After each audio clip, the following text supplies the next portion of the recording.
बिस्मिल्लाहिर्रहमानिर्रहीम।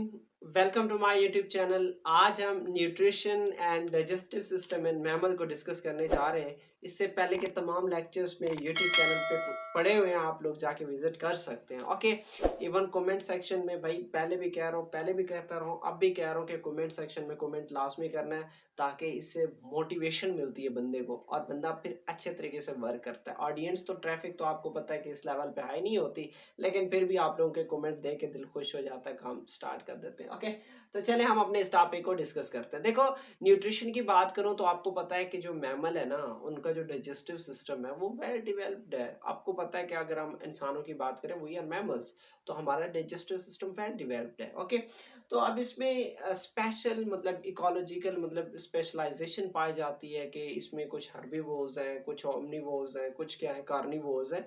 तो organism different feeding मतलब डिफरेंट फूड पे इंटेक करते हो, तो उनको डिफरेंट लेवल्स में कैटेगरीज में डिवाइड किया गया।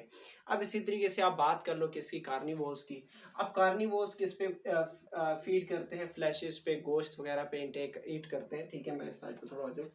ठीक है, कि वो किस पे ईट करते हैं? फ्लैशेस वगैरह पे, गोश्त वगैरह पे ईट करते हैं। उसके अलावा सम आर इंसेक्टिवोरस, मतलब ये कि वो इंसेक्ट्स को ईट करते हैं। और दीज एनिमल्स इंक्लूड, जिसमें ये यूलोपो टिफाइला, जिसमें शरियूज आ जाती हैं। इसी तरीके से चीरोपटेरा की बात कर लें जिसमें बैट्स आ जाती हैं।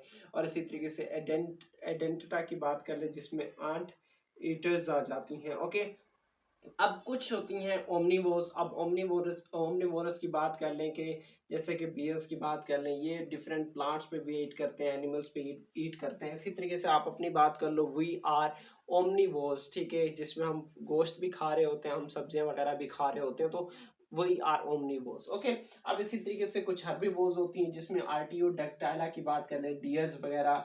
इसी तरीके से प्रिसोडेक्टाइला की बात कर लें जिसमें जेब्रा वगैरह आ जाती हैं। ओके, अब नेक्स्ट ये चीज है कि हमें आपको पता है कि स्पेशली मैं बात करूं हर्बीवोर्स की, तो उनमें स्पेशल जो है ना डाइजेस्टिव सिस्टम पाया जाता है। ठीक है, और इससे एक्चुअली स्पेशल डाइजेस्टिव सिस्टम क्यों पाया जाता है, उसके पीछे रीजन ये है कि वो घास को खाते हैं, और घास आपको पता है these are the plants and they have cellulose.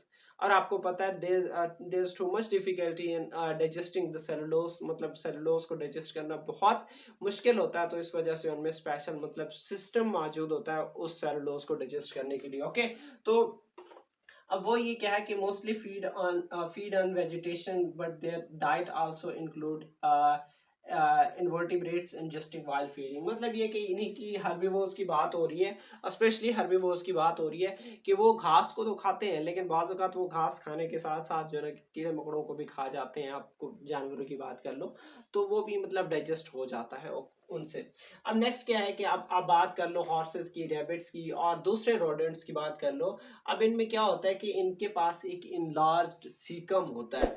अब at the junction of large intestine and small intestine, के लार्ज इंटेस्टाइन और स्मॉल इंटेस्टाइन के जंक्शन पे क्या होता है कि सीकम मौजूद होता है। अब भाई सीकम का फंक्शन क्या है कि a fermentation pouch where microorganism aid in cellular digestion. देखो, सीकम एक पाउच है, उसको हम फर्मेंटेशन पाउच का भी नाम देते हैं। इसमें होता यह है कि फर्मेंटेशन होती है, बैक्टीरिया बहुत सारे मौजूद होते हैं, वो बैक्टीरिया सेलुलोज को डाइजेस्ट करने में उसकी मदद करते हैं। ओके, अब stomach is modified into four chambers. इनकी जो स्टमक है वो 4 चैम्बर्स पर मुश्तमिल होती है। अब उसमें से जो 3 चैम्बर्स हैं उनको हम नाम देते हैं, those are the storage chambers, and the fourth one is the fermentation chamber, जिसे हम वैसे भी ऊपर भी हमने एक बात की थी कि सीकम। ठीक है, तो मैं जस्ट ये बात कर रहा हूँ कि उनके स्टोमक के 4 चैम्बर्स होती हैं, 4 में से 3 क्या होती हैं कि स्टोरेज होती हैं, और 1 क्या होता है कि वो फर्मेंटेशन चैम्बर के तौर पर काम करता है, कि उनको डाइजेस्ट करने के तौर पर। ठीक है, that contain the cellulose digesting enzymes, जिसके पास एंजाइम्स होती हैं, और वो एंजाइम सेलुलोज को क्या करते हैं, डाइजेस्ट करते हैं। ओके, अब आपको पता है कि डाइजेशन के दौरान गैसेस रिलीज होती हैं। अब उन गैसेस को क्या किया जाता है कि पेरियोडिकली बेल्ट किया जाता है। मतलब ये कि डकार के जरिए बाहर गैसेस को निकालना। चबाने के दौरान जो मतलब डिफरेंट गैसेस प्रोड्यूस होती हैं, उनको पेरियोडिकली डकार के जरिए वो एनिमल्स बाहर निकाल लेते हैं। The cud is regurgitated. ये वर्ड रिगॉर्जिटेटेड है, जी आगे मेंशन कर रहे हैं, रिगॉर्जिटेटेड एंड रीच यू। ठीक है, और जो कड है, चारा है, उसे मतलब एक दफा तो डाल दिया दिया जाता है, लेकिन फिर उसे दोबारा रिगॉर्जिटेटेड का मतलब भी यही है कि जो निगला हुआ फूड है उसको दोबारा वापस ले आके चबाना, ठीक है। रिगॉर्जिटेटेड उस चारे को मतलब दोबारा चबाते हैं, मुंह में ले आके जुगाली करना भी इसे आप कह सकते हो। Macro organism converted the nitrogenous compounds in the food into new protein, ठीक है। अब जो मैक्रो ऑर्गेनिज्म है, जो भी मतलब फूड वगैरह नाइट्रोजनस कंपाउंड्स मौजूद हैं उस फूड में, उसको किस में कन्वर्ट कर देते हैं, प्रोटीन्स में कन्वर्ट कर देते हैं। ओके, तो ये था हमारा एक छोटा सा लेक्चर जिसमें आप लोगों ने पढ़ा nutrition and digestive system in mammals. इंशाल्लाह जल्दी से जल्दी हम नेक्स्ट वीडियो में मिलते हैं, तब तक इजाजत चाहता हूँ। ओके, अल्लाह हाफिज।